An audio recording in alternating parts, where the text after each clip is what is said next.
everybody. Good afternoon. Welcome to Connex's webinar on Calibrate Your Compliance Training, a Practical Framework. We're really excited to welcome Jen Anderson from Vertex Pharmaceuticals and Dan O'Connor from PharmaCertify. I'm just going to give everybody like a minute to kind of log in, and then we'll start. So everybody just hold on for a minute. Thank you. The attendees are shooting up moment by moment. Yeah, there they come. Maybe that wasn't good phrasing, but it looks like our attendees are increasing moment by moment.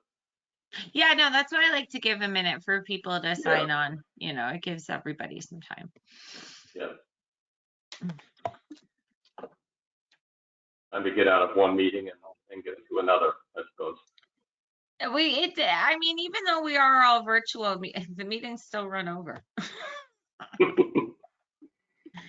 They do.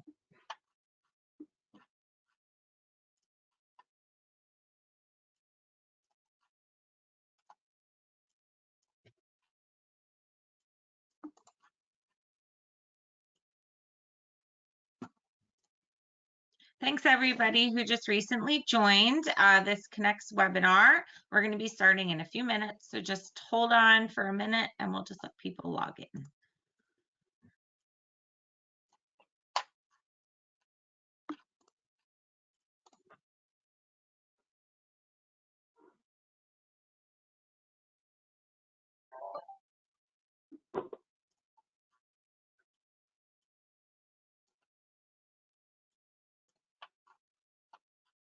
All right, thanks everybody for logging in. Again, welcome to the Connects webinar, Calibrate Your Compliance Training, a Practical Framework. We've got Jen Anderson from Vertex Pharmaceuticals and Dan O'Connor. Today, just a couple of things. You all should have received an email from us yesterday. We want this webinar to be as engaging as possible. So as preparation, Jen and Dan asked you to kind of review some of the guidance that they sent and to hopefully come prepared maybe with some examples of how your company is aligned with DOJ guidance on compliance training, some of the challenges you've experienced relative to this guidance, and any questions that you have. As the moderator, I am happy to facilitate your questions as you want to propose them. You can either send them through the chat, send them through the questions. Also, if you want to raise your hand, I can unmute you. So if you have a more interactive type question that you want to ask, just raise your hand. And if you don't know how to do that, you can ask me in the chat function. I'm going to send you all a chat now just to let you know. This program is also available for accreditation from the CCB. So if you would like accreditation, just let me know. All right, well, I think we'll get started. So like I said, we're really excited to welcome Dan and Jen. So Dan, if you want to introduce yourself and introduce Jen, and we can get started. Sure. Well, hi, everybody. Thanks a lot for being here. I'm really excited to be part of this. It allows me personally to kind of share in the compliance. Two things that get me excited. One is compliance, and the other is training. So, you know, I've kind of built a career out of both of those things. I head up a group at a company called Next Level Solutions called PharmaCertify. And our business in my group is strictly dealing with compliance training for life science companies. And quite a few of them, most of them actually being pharmaceutical companies. So you see some examples kind of representing that throughout. I've been working in the industry, or with the industry, I should say, for about 12 years now, exclusively in the compliance training space. So though I haven't worked inside of one of your companies, I try my best to be as familiar as possible with all of your challenges by going to conferences, talking to my clients, and trying to keep an ear on the ground. So I'm very excited to be here today and to welcome somebody who I like very much, Jen Anderson. So Jen, you can introduce yourself. Thank you, Dan. I appreciate that. Back at you. I like you as well. So my name is Jen Anderson, and thank you for having me here today. I am the training and communications lead for what is generally called corporate compliance. In most businesses, we call ourselves the Office of Business Integrity and Ethics. because a lot of what we do at Vertex, other than just compliance, is ensure that ethics and integrity is woven into all of the work that we do at Vertex. So I lead all of the activities around training and communications.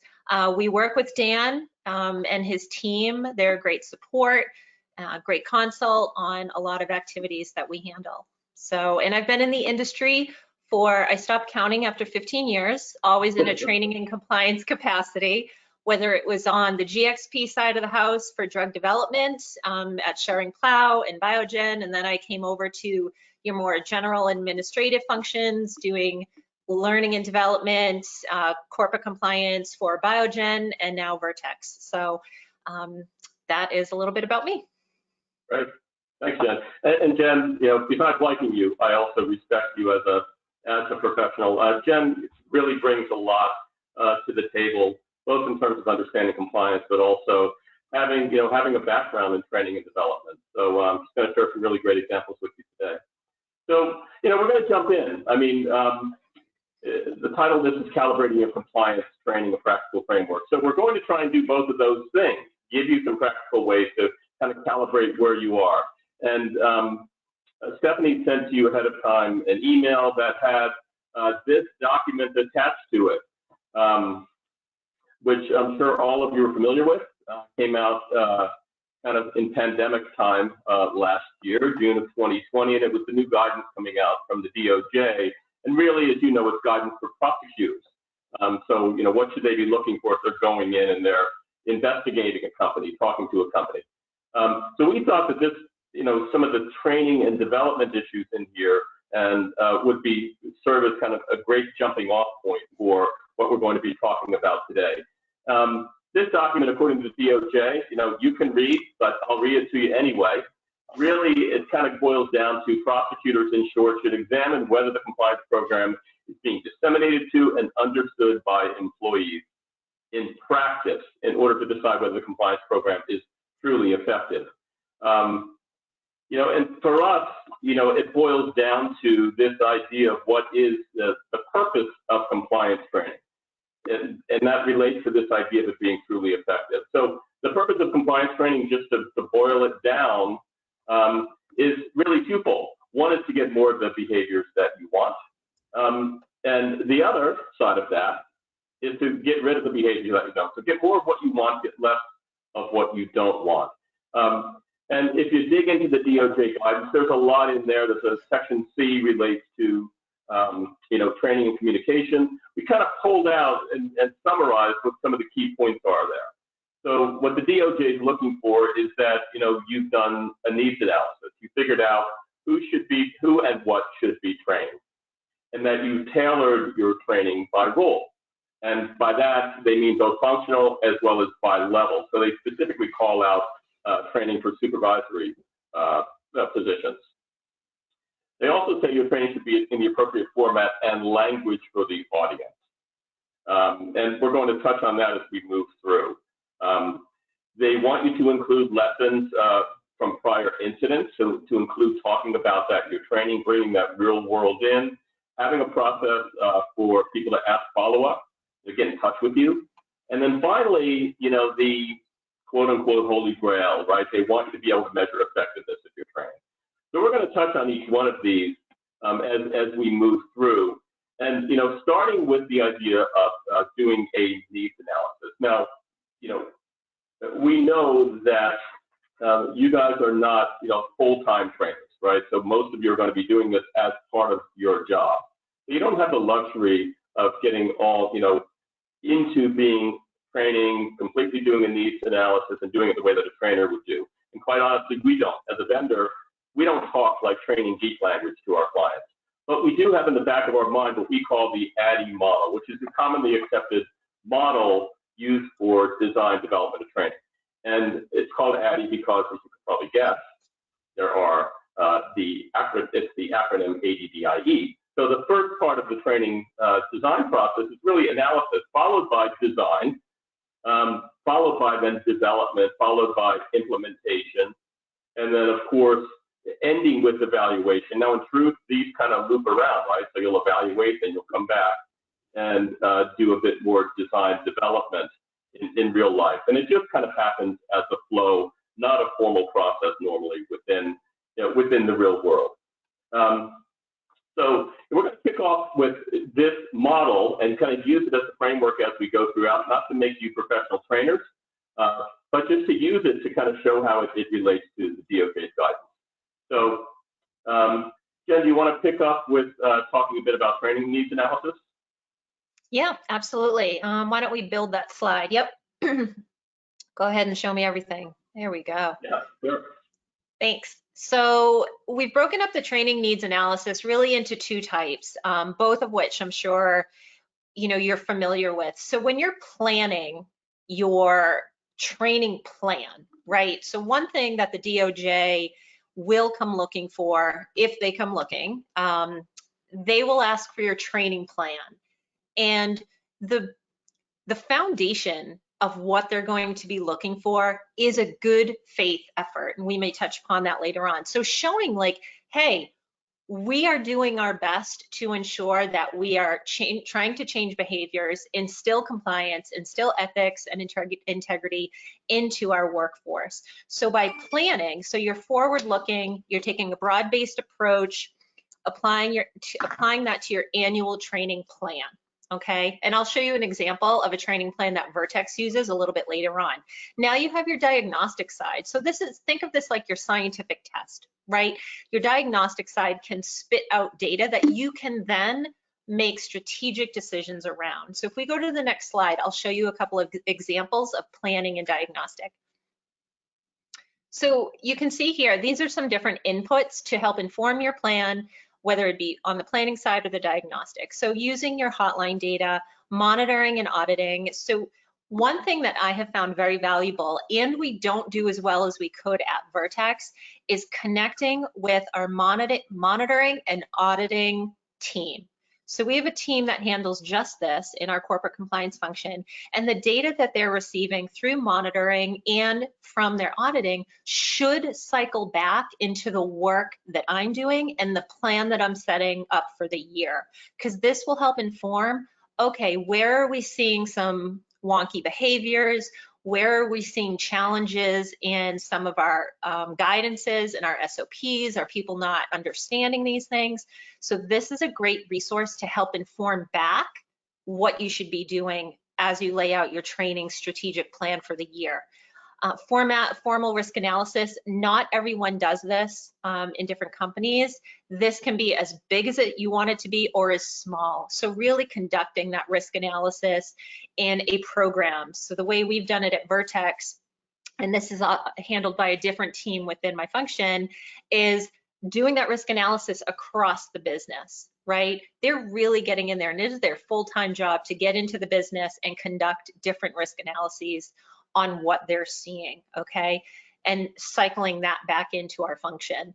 Getting input from the business, whether it's through surveys or focus groups or just talking with people, helps inform what you should be doing for your training plan.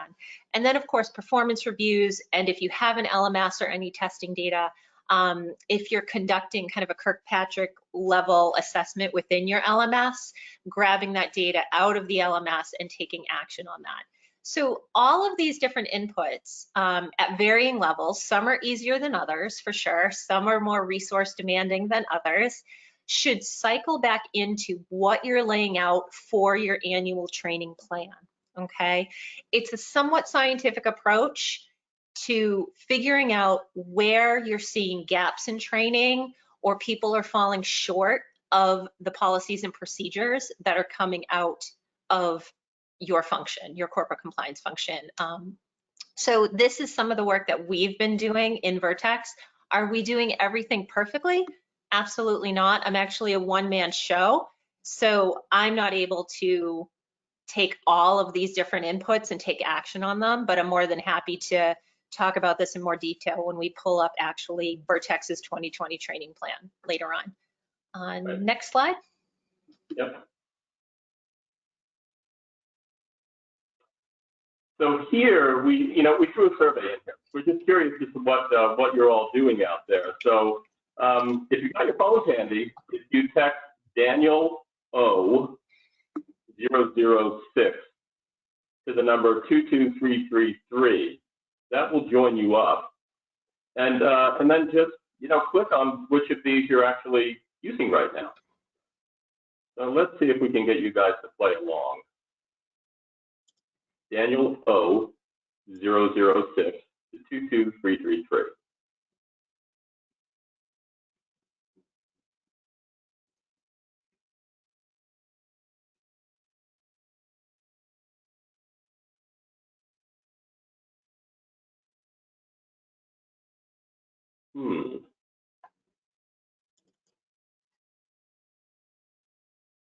Oh.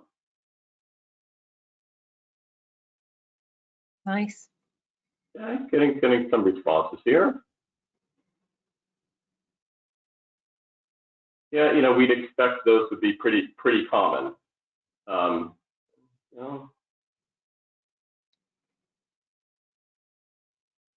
Jen, do you want to talk a minute about kind of what goes into your annual training plan? Yeah, absolutely. Okay. So do we want yeah, perfect. Thank you. Yep.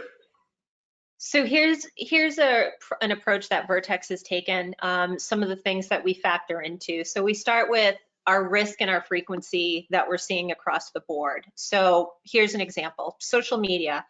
We can't get it straight as it relates to Vertex practices. Other businesses, other pharma companies are a little bit looser with their social media practices. At Vertex, we're pretty strict, which, if you think about it, kind of goes against the norm of how people kind of use social media anyway. So we've had a tough time implementing our standards around social media at Vertex. So that's a risk for us, and people are on social media a lot, so that's high frequency. So we may start, as an example, with our social media policy. What do we have to do for that year? So that's just an example. It's a rubric, if you will. Dan might show you a slide later that shows perfect risk versus frequency. And this is one way to determine what you might take on for that year. Focusing on your rules and principles, what's aligning up to the company goals at this point, right? Are there new rules and principles that might be coming out? Do you have new policies that might be coming out that you need to address? Those would also potentially take priority and be implemented by the training plan. Be strategic, be tactical. So what do I mean by that? You can't boil the ocean. So you need to prioritize what you can do and how you're going to approach it within reason. And I'll talk about that in a minute. So make it function specific.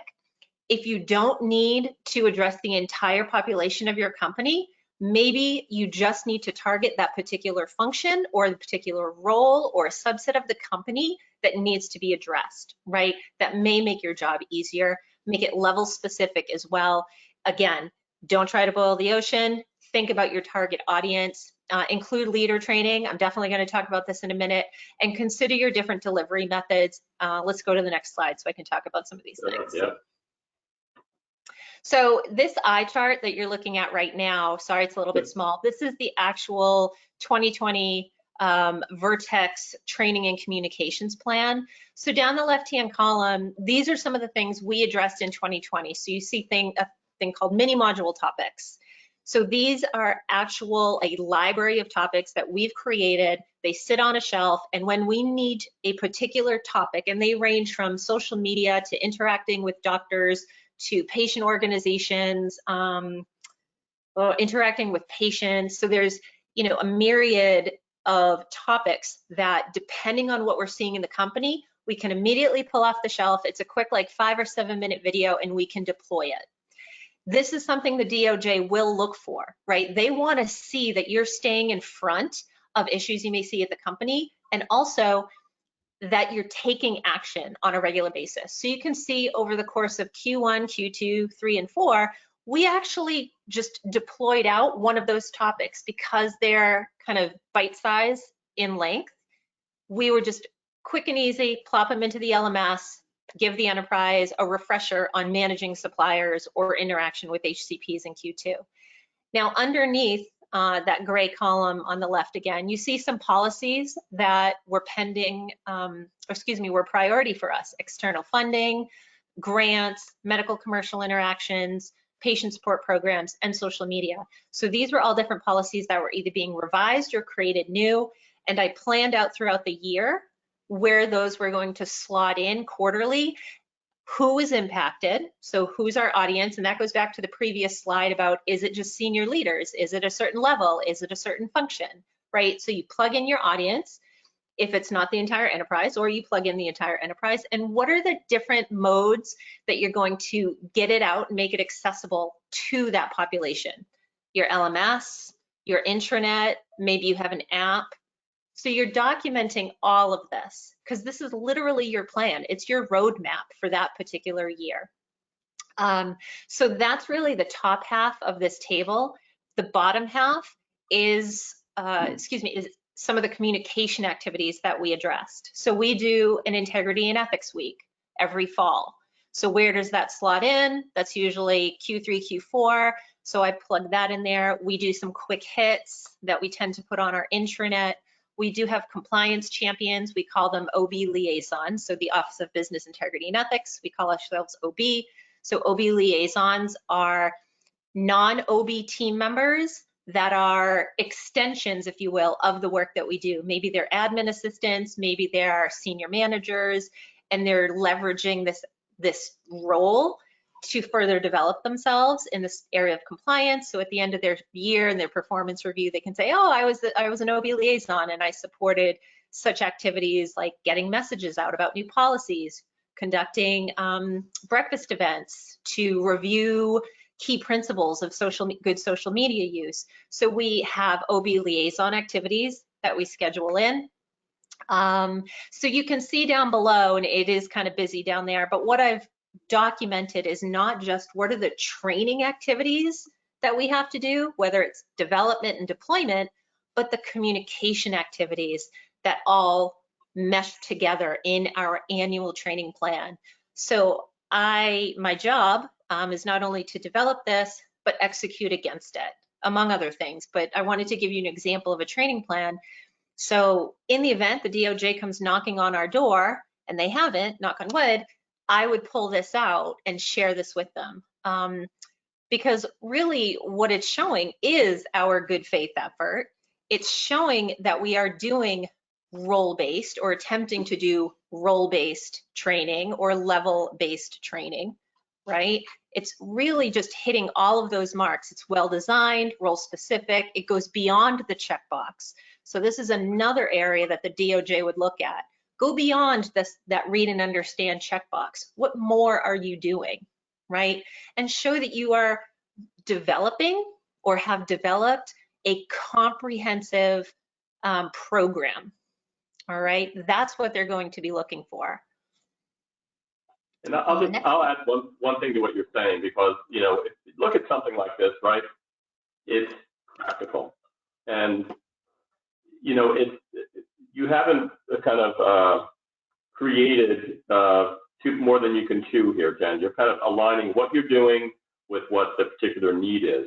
So it includes, as everybody can see, it includes a whole range of different types of activities, some which are formal training, some which are less formal, but just getting the word out, meeting with people, and having a whole variety of different modalities, if you will, that kind of suit a particular need. Oh. Okay. Oh, I love this one. Okay. So training doesn't always solve the issue, or it will only solve gaps in knowledge and skill. So oftentimes we hear, oh, train them, train them, train them. However, if there is an issue in any one of these bullet points, with the exception of the last one, such as incentive and consequences, workplace barriers, personal motivation, lack of clarity on a policy, communication of expectations, tools, and resources. So what do I mean by all that? If there is no motivation, okay, if there's no incentive, if there is no consequence to someone's actions, well, that may be their lack of motivation to do a particular task. Now, that won't show up necessarily without some data around it or an interview or maybe some behavioral check, but throwing training at that is not going to solve the issue, okay? If there are workplace barriers, maybe they're physically hindered, or geographically hindered, or logistically they can't do the job well. Well, training them, throwing another e-learning at them, that's not going to solve that matter either, is it? So if there are also no policies, so if there's no SOPs, if there's no guidelines, and people don't actually know what is the standard I'm supposed to uphold for this particular task or process, that also wouldn't be solved by training, right? Because there's no documentation to show this is what we expect. And no clear communication from a manager saying what expectations are. So only if there is a gap in skill or knowledge will training solve the problem. Here's an awesome example. This actually happened to me in a past life. Someone was doing data entry and continuously making the same errors. We continued to train the person. And wouldn't you know it, the real issue was the glare from the sun of the window behind her was making a certain part of her screen, a certain part of the day, not clearly visible, right? So to solve that problem, all she needed was one of those glare screens over her laptop screen. All the training in the world wasn't going to solve that problem. So running your diagnostic, doing your due diligence up front will save you a lot of time, because training is only going to solve a gap in knowledge or skill. Any one of these other issues, and motivation is a big one. Thank you, Dan. Motivation is a real big one. Training isn't going to address that, right? So you need to be conducting your needs analysis. Excuse me. Next slide. Yep. So we kind of move into kind of the heart of the whole design, development, implementation process here. We've kind of lumped them together because, you know, to try and deal in a more holistic way with this guidance from the DOJ about tailoring by role, appropriate format, lessons learned, process for asking follow-up questions. And really, you know, the message from the DOJ is one size does not fit all. So, you know, it's really incumbent on you, on us, to tailor, first of all, tailor your training by role, right? That's the first big piece of guidance that they give. Here's one quick example, right? And if we look at it through the lens of risk, we can look at a sales position. And, you know, let's say these are 5 of the activities a sales rep in your business at a high level is required to kind of perform on a daily, weekly, monthly basis. Some of these are lower risk than others, right? Some of these are higher risk than others. So, you know, theoretically, you're going to kind of do less training on the lower risk, more training on the high risk. There's another factor that comes into play, though. You know, you've probably all heard, you know, this kind of word out there that we human beings these days, we have less of an attention span than goldfish. Well, actually, it's not true. We like to say it. It kind of catches your attention. I think our attention spans have been split a bit, but we certainly don't have, you know, like global attention deficit issues. If we did, we wouldn't be able to sit and watch, you know, 5 episodes on Netflix or Amazon Prime in a row. Just wouldn't happen. Even though a lot of times we're on our phone anyway while we're doing that. But that's another issue. There's a phenomenon here that we need to be aware of, right? And it was first discovered and kind of put in writing by Professor Hermann Ebbinghaus back in the late 1800s. And it was the Ebbinghaus forgetting curve. And we know this intuitively, right? We know that if you do training, which is happening on this side, whatever this event-based training is, e-learning, live training, whatever it happens to be, we very quickly after that event, we start to forget. So you've got learning, and, you know, understanding goes up, and then post-learning, understanding drops precipitously to the point where many studies have shown that within 2 to 3 weeks of a training activity, people have forgotten 90% of what it is you've taught them.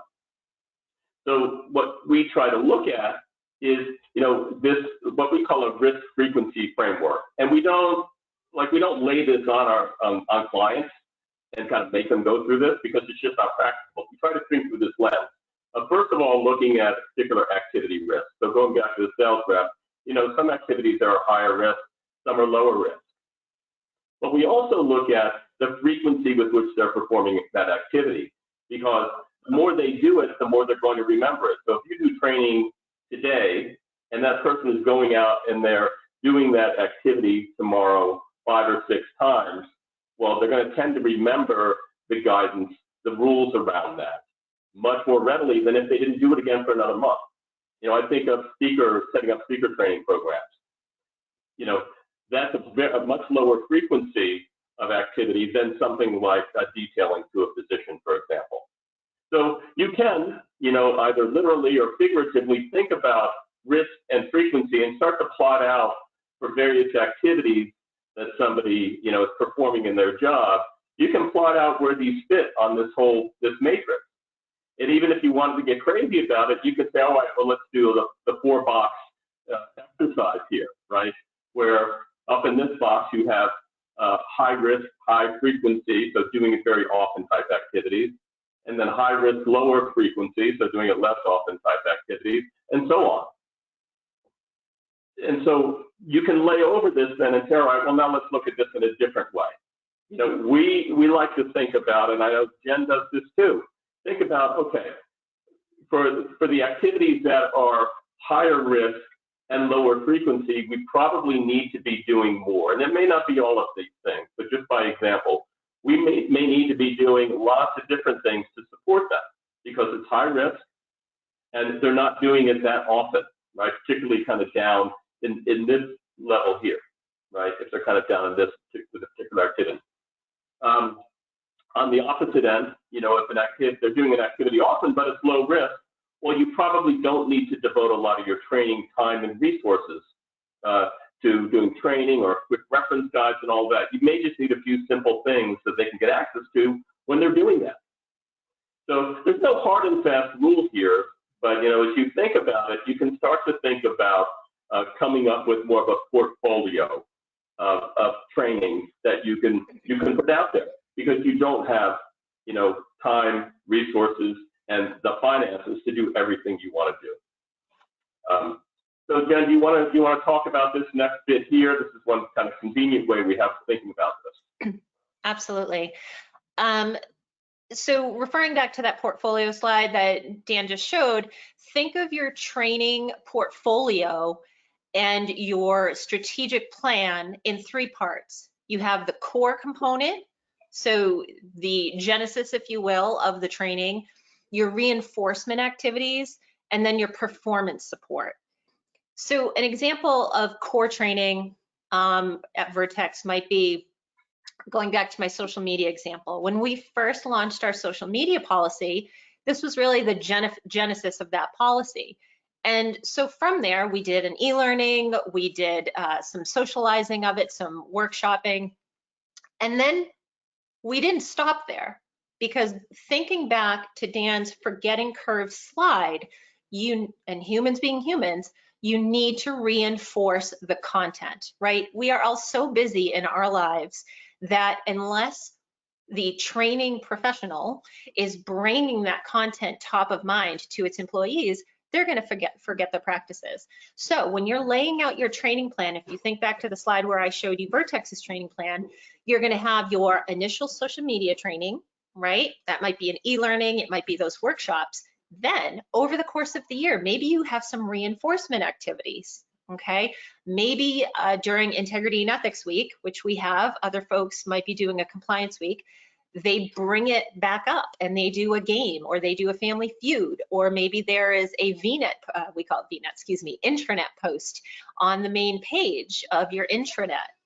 And then the performance support piece. So after you've given them that initial launch content, and then you've reinforced it, and you've reinforced it a couple of times. It's not just one and done. Maybe you've cycled it into each quarter, and it doesn't have to be heavy hitting. It can be little trickling inputs, right?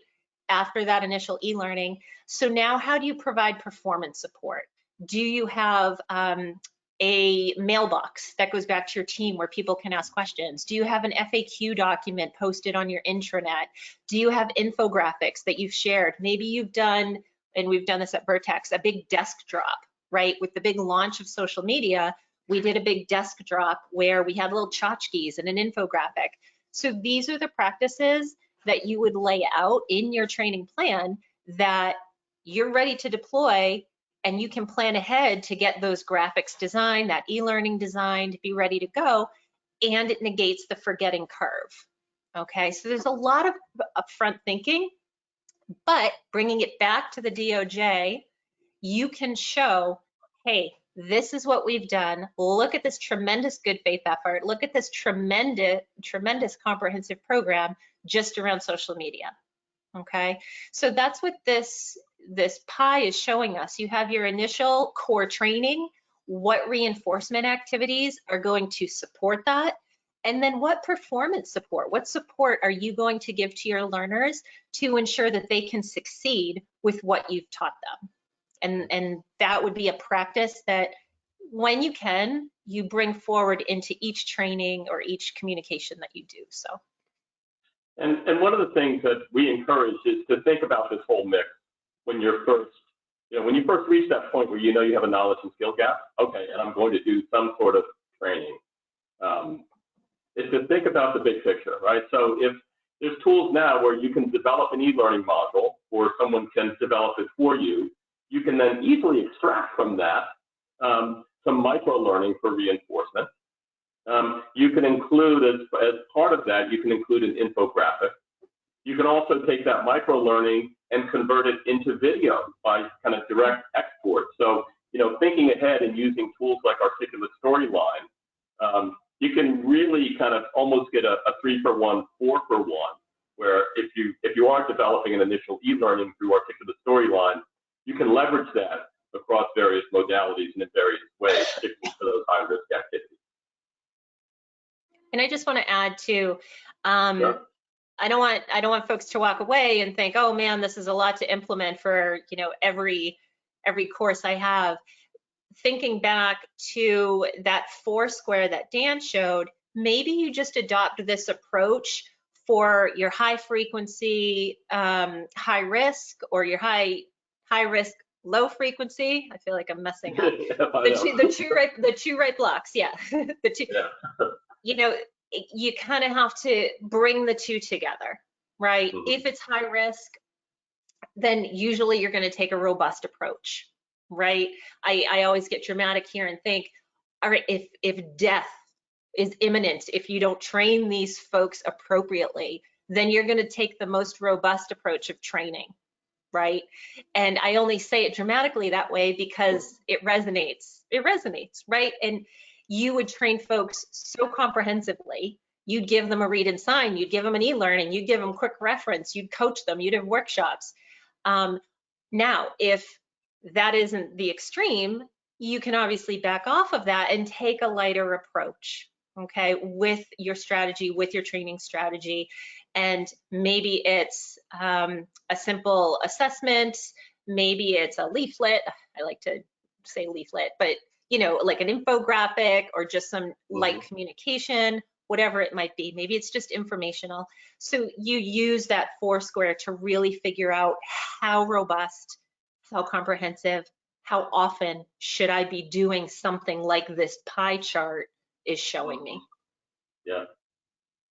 And and here's some overall guidance. Jen, do you want to talk through this? Absolutely. So I love this slide because it really gives you some guidance on developing your training, right? What to factor in. So making it role specific is always super important. Not always the easiest thing, but we try. Focus on objectives. As adult learners, and this is, sort of reiterating adult learning theory, if you don't tell them what's in it for them, you've lost them right out of the gate, right? Objectives shouldn't be belabored. They shouldn't be complicated. If I was going to teach you how to ride a bike, I would say, I'm going to teach you how to ride a bike today. And you're going to know exactly what you're going to get out of the afternoon. You're going to know how to ride a bike. That's an objective. Keep it clear, concise, action-oriented. So yes, keep it short, keep it simple. Use plain language. We all love fancy words. It makes us sound smart. But when it comes to training, you don't need to get super complicated. The goal is to teach the person a particular thing, a task, a process, right? An SOP, a guideline, a behavior. if there's any question to that, you've sort of failed. And what I tell my team at Vertex, and I have the very fun job of being the creative person on the team, but also I'm the guinea pig. I'm not a lawyer, but I sit with all lawyers, and they're very eloquent and they like to say a lot. But when they're trying to convey information to the non-lawyer or the bench scientist who sits in the far reaches of the company, they'll use me as their guinea pig. Because what I'll say to them, we could write the most beautiful language, SOP or guideline, but if it doesn't translate to that faraway bench scientist, we fail. So I take it very seriously that my job is to ensure that we make language, we write language that teaches, that helps convey the information we're trying to convey. So use plain language. Scenarios, case studies, these are always great. As you know, people can really, bite into a real life scenario. It's very applicable. So yes, real world examples, consider the point of need. Why do they need to know this? Include contact info in all training. So this is your general mailbox. This is your personal information. This is a FAQ document or an intranet location where people can go and ask questions and get information. We all need that, right? Think of things you have in your house and you have to figure out how to do it. Hopefully you have someone you can call to say, hey, can you help me fix this electrical issue, right? You need that point of contact. And translate wherever necessary. Now I say that and pause because translation is expensive and it's laborsome. It will slow down your process. However, the DOJ does look for that, and it is a best practice. So the Vertex, how we approach it is we translate our most critical policies into at least 5 different languages and usually more. And we go through a translation company to do that. And then we have boots on the ground to then review the translation from that company. And like I said, it can be expensive, it slows down your process. So we've targeted our biggest, most important policies for now and translate those. Down the road, we might do more, but that's our approach right now. Next slide. Hey guys, I just wanted to interject with a couple of questions that we had come in from the audience. Oh, I didn't see that. Huh? Let's do it. Yeah, so we had a question. You touched a little bit about it. Great presentation was what came in, but they wanted to know a little bit more about how training mechanics have evolved over time, whether it was like more mobile or less or more in person. You talked a little about the gaming, I think a couple slides back. So really how it's evolved over time, the training mechanic. That's one. And then the second one that came in was specifically about exit interviews. So do you use exit interviews as a way to identify compliance issues that are not being communicated or addressed effectively? So, I mean, Jen, if you want, I can start with the first one and just our observations looking across both in terms of mechanics. So the question was, would love to know how you've seen training mechanics evolve over time, more mobile, less, or more in person. What we've seen is that the core training that we've talked about, so the e-learning modules, the live, those kind of more chunky sessions, those have gotten shorter. They've gotten shorter and people have realized, well, we just need to focus on what's essential there. And then if we need to, we can add to that with micro-learning. We can add to that with reinforcement. We can add to that with infographics.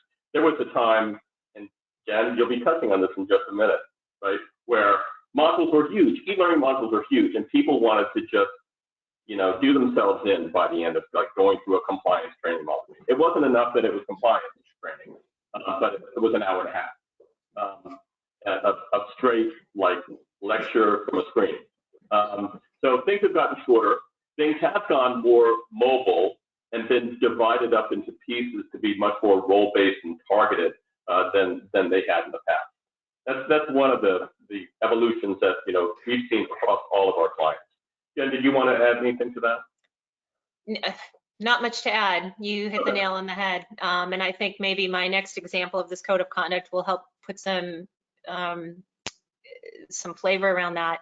Regarding the exit interviews, that's really an excellent example. I can say at Vertex, we haven't done that. So HR conducts the exit interviews, and I can't say for certain, you know, what compliance matters or suggestions or anything of that nature comes out of those. But it raises an interesting point that maybe you can tap into that information. Now, my gut is like, okay, is that private? Are those exit interviews, you know, private in nature, and who's conducting them and that sort of thing? However, you raise a very interesting point that maybe there's some value in the information shared to then take action on. Okay. So why don't I? You want to jump into the case? Sure. All right. I think it'll reinforce that first half of the question. So Dan hinted at, you know, 90-minute e-learning modules. It wasn't hypothetical. He was actually talking about Vertex. I wasn't calling out Vertex. And No, you can. You can. Full disclosure, Jen did not drive this process originally. I didn't. I adopted it though. I inherited it. Yeah. So our initial code of conduct training was 90 minutes long in year 1. If you were still at Vertex, 75 minutes long year 2, and I want to say 50 minutes long in year 3. There are 21 principles to our code of conduct, and we trained on 7 of those each year. So what's funny is that we would say the phrase, and I'm sure we've all said this, like, oh, we heard you, you wanted shorter training. And we thought we were being kind by giving them a 75-minute second round and a 50-minute third round to deploy the subsequent 7 principles each year. So we did away with that.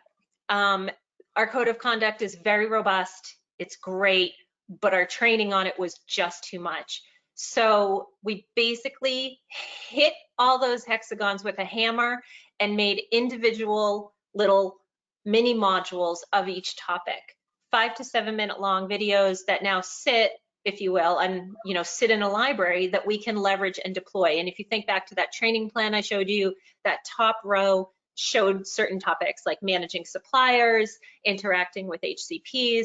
So now it's far more agile for me to take those individual code of conduct topics of the 21 and have them available to assign individually, assign in tandem with each other, right? Everyone has to do a code of conduct refresher as a corporate compliance function. The DOJ does recommend that. And so we can then piece together some of those individualized code of conduct topics, send those out for training, and that would be our refresher, if you will. So what you see here, if you think back to that, the pie, the portfolio pie with the core training, the reinforcement, and the performance support, we did this for our code of conduct. So when we broke up that code of conduct, the new hire code of conduct was now taken down to watch a video of our CEO and then do the read and understand of the actual code book. That was it. It's on you as a new learner, as a new hire, to go through the PDF, the pretty PDF book of the code of conduct. And there's a very inviting message from our CEO that talks about how important the code is and all this good stuff. So that really is the core training, which if you think about it, is a pretty light lift. However, like I was saying, we now have these individual 5 to 7 minute videos of each of the code principles, the 21 principles, in a library. So my reinforcement can now come throughout the year in my training plan. I can deploy those topics as needed. Like I was saying, they could become my annual refresher. They're already done. I don't have to create anything new. I can, tie them together, send them out. And then our performance support is infographics. We have an app that we use at Vertex, so I can put infographics on that app. I can put job aids on the app, FAQ documents on the code of conduct on the app, contact information on the app. We have a general mailbox where people can ask questions. We have an intranet that we leverage with our own page for OB, and we have those OB liaisons, which commonly are called like compliance champions, and we leverage them as well to thread through some of those, 21 principles. So I don't rewrite my plan for the code every year. I pretty much reiterate this and it's done. That is my training plan for the code of conduct every single year. So it's, and I just switch out the topics, right? So very easy and low resource and time demand on me. So that's an example of both. Someone had the question earlier about what are we seeing as far as modalities, and are we seeing more apps? I mean, we're still seeing a mix. Maybe you can, agree with that, Dan. We are still seeing a mix. Yeah, absolutely. There's no full blown, like, we're just going mobile. Yes, there is mobile worked into your plan here, right? Maybe it's part of reinforcement. Maybe it's part of your performance support. Maybe it's your initial launch of a course. A lot of LMSs have an app now where you can access training through their app, the content that lives on the LMS, and you can go through the app. But it's still a mixed bag of modality, depending on your audience and the accessibility to content too. It really does still need to be a mixed bag. There's no hard and fast rule. Yeah. And I know one of the things that the DOJ is focused on is supervisory training. So Jen, maybe just take a minute to kind of talk about. I hear people talking about doing management training, but not a lot of people have kind of figured out exactly what they should be doing yet. So Jen, I know you're just starting this process, but do you want to just comment on a couple of these? Yeah, absolutely. So we are embarking just this year. We're starting with a senior leader workshop in 2021, and then what we call our core leaders. So more generally, like middle managers for 2022. And our workshop for senior leaders will be VP, maybe exec direct and above. And some of the topics, it will be very hands-on, first of all, and invitation only for this particular workshop. And some of the topics that we will address in that session will be the pitfalls of being unethical, cross-border, interactions, tone from the top tactics, let's see, third-party risk. So the idea, the theme of it really is about managing risk at that level, right? So things are escalating up to you as a VP. You're probably leading an entire organization. So you really need to know how to manage risk, because it's most likely, well, I don't want to say most likely, but it may fall into your space, and you need to know what to do or how to get in front of it.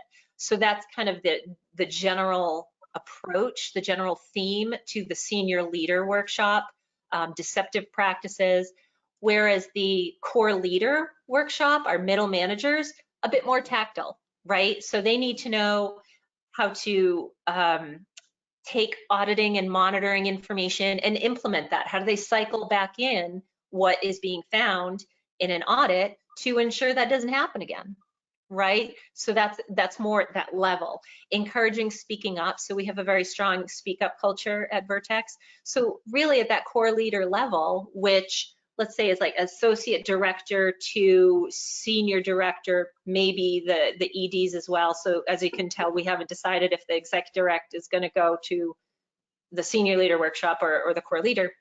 So encourage speaking up. What does that mean? Compliance coaching for their team. The real framework is a leadership model at Vertex. So that core leader workshop is a bit more, it's a bit more about tactics, a bit more process oriented, right?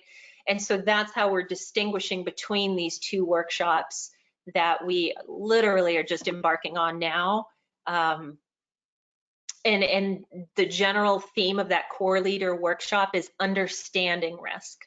So elevator pitch is senior leaders need to manage risk, and then the core leaders are understanding it, okay?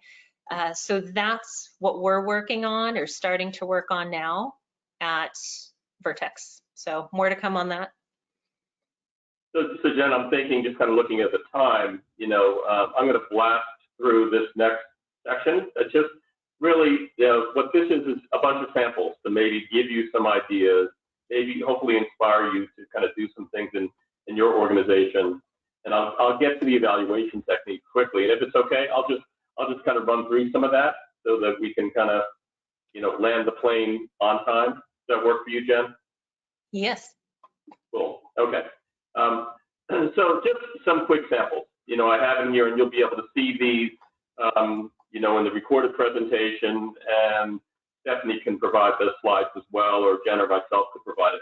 Here's some examples of microlearning, really just taking single topics and using online learning, for example, to just reinforce those kind of single topics in various formats, from traditional to kind of a graphic novel format that we've done recently. Games are also another popular thing. We have a gaming platform that we use. We put content in for our clients, as well as developing custom games. Infographics can serve you very well. I'd recommend, whatever you do, try and create an infographic. Try and create some kind of a quick reference guide that you can use. Oftentimes, that may be the only thing that's needed, particularly for those activities that are lower frequency and lower risk. Having posters in your workplace. It's communication element, but there's also a training piece there. Having short videos, whether they're live action or, they're animated, like this one that, Jen, you might recognize that one. And then there's also low tech, right? You can easily create an HTML email template where, you can open up the template, insert images, insert text, and end up with, being able to send something out that looks polished and professional, with not a whole lot of effort each time. And then also another important piece is, if you do have an intranet, throw some banners up there, right? Again, if you've got a graphics area, they can develop banners to help reinforce, particular areas. Circling it back around, right, to come back to the DOJ, the last thing they want to know is, are you doing anything to figure out whether your training is effective? And we've got a few kind of ideas, if you will, to throw at you.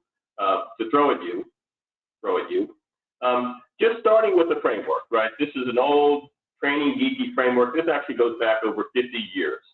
A guy by the name of Donald Kirkpatrick came up with this. He said there's 4 different levels of evaluation. The first is, how did people like it, or reaction evaluation. The second is, what did they learn? The third, are they carrying over to behavior in the workplace? The fourth is, well, can you prove that there was some return on that investment?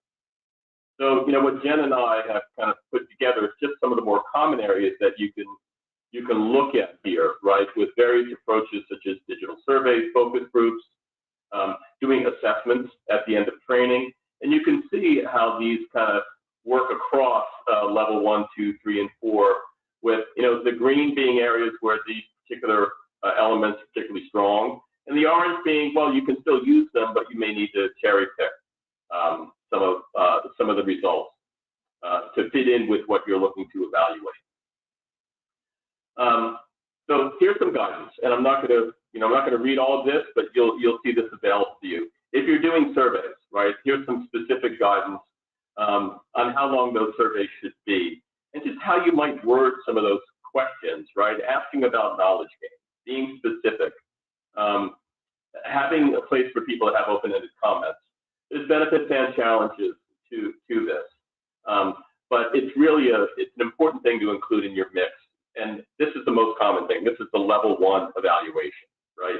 If people like it, but you can get a little bit deeper if you ask them more behavior-specific questions.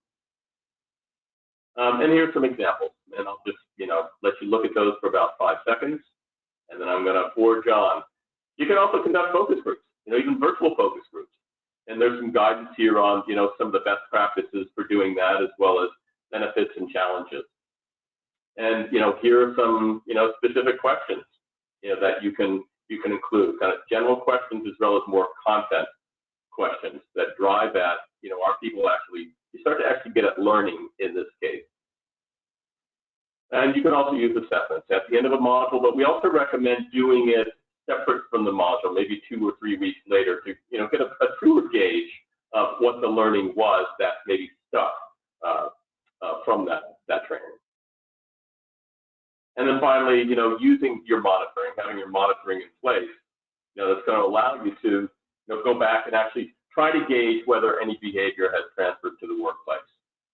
So those are some quick kind of cheat sheets for you as you're kind of going back to your real life after this session. I think we've had some Q's and A's throughout, but we're open to more. If anybody wants to enter any questions in the chat or hold up your hand, we're kind of open to it. So we'll pause here for maybe 30 seconds, if any of that happens. And we're butting right up against 3 o'clock. Thank you, Dan and Jen. That was great. Yeah, I'm monitoring the 2 questions that I got. I sent you guys already. If anything comes in, I'll let you know. Yeah, I've got the chat window open just in case. I remember to open it now, so not seeing anything there. Feel free to follow up with either of us. Following this presentation, you can get our information. We're on LinkedIn, obviously, so you can connect with us there. I guess we didn't include our email addresses here, but you can find us if you want to chat with us, get any guidance. We're very open to do that. I personally want to say thank you for attending. I know an hour out of your day matters, so very much appreciate having a chance to talk with you today and share the stage with Jen. Thank you. Okay. Have a great day, everybody. Thank you, everybody. Thank you, guys. Thank you very much. Thank you, Stephanie. Thanks for the opportunity. Absolutely. All right. Have a great afternoon, everybody. Happy training, everybody. Bye. Bye.